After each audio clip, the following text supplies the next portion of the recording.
Why does love relationships feel so complicated? Everyone wants it, but few seem to get it right. The endless puzzle of human entanglement. You all jump into the ocean of love without checking if you can swim. What should we do first? First, fall in love with yourself.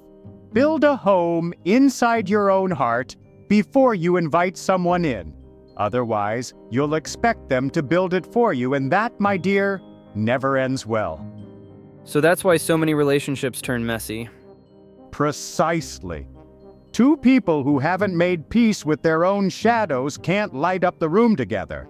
Instead, they start blaming each other for the darkness. What about opening up to love? Sometimes it feels safer to stay closed.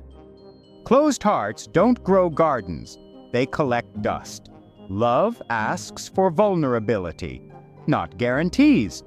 You open your heart not because it's safe, but because you're brave. And what about all the mind games people play? The emotional manipulation? Yes, the ego dance.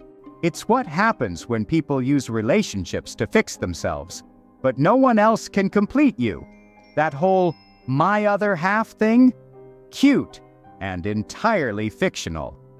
So I'm already whole? Of course. You are never missing anything. You're just still becoming. But real connection still takes work, right? Real connection doesn't take work. It takes presence, honest communication, mutual respect, emotional maturity, and depth.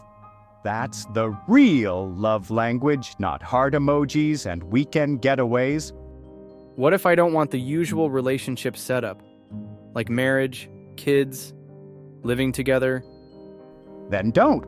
Those rules belong in a museum, next to the dinosaurs. Design love your way. Want separate houses? Fine. Hate sharing a blanket? Great. Just be honest with them and with yourself. Don't do anything just to please the other person. Always be transparent and genuine. You make it sound so simple. It is simple. People make it complex. But what about family pressure or friends who say I'm being too picky? Let them date their own expectations.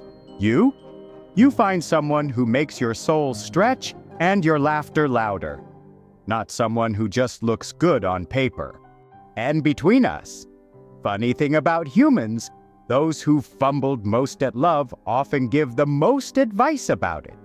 It's projection. They didn't figure it out, so now they try to script your story. But their regrets aren't your guidebook. Makes sense. And if I'm scared to be alone? Then that's where you start. Make solitude your friend.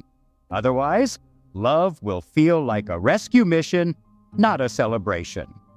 What are the right reasons to be in a relationship? There are a few good reasons, and 1,000 bad ones.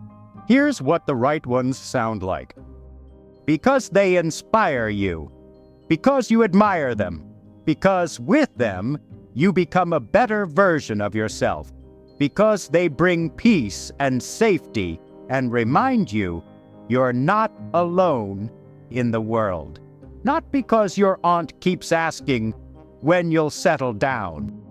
And if it's based on money, fear, convenience? Then it's a contract, not a connection. And contracts, they expire. Also, being with someone for the wrong reasons hurts you in the deepest parts of your soul. You can't go against your soul's highest desire. It will turn against you energetically at some point. So love, real love, is freedom of choice, not contracts that society wrote for us, right? Spot on. It's choosing each other, not needing to. I think I'm starting to get it. Of course you are. You've got a wise teacher. Now go, love like a legend. You make it sound like an adventure. That's because it is. This whole life thing.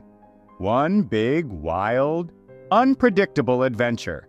So pack light, bring snacks, boundaries, and maybe a helmet. Emotional turbulence ahead.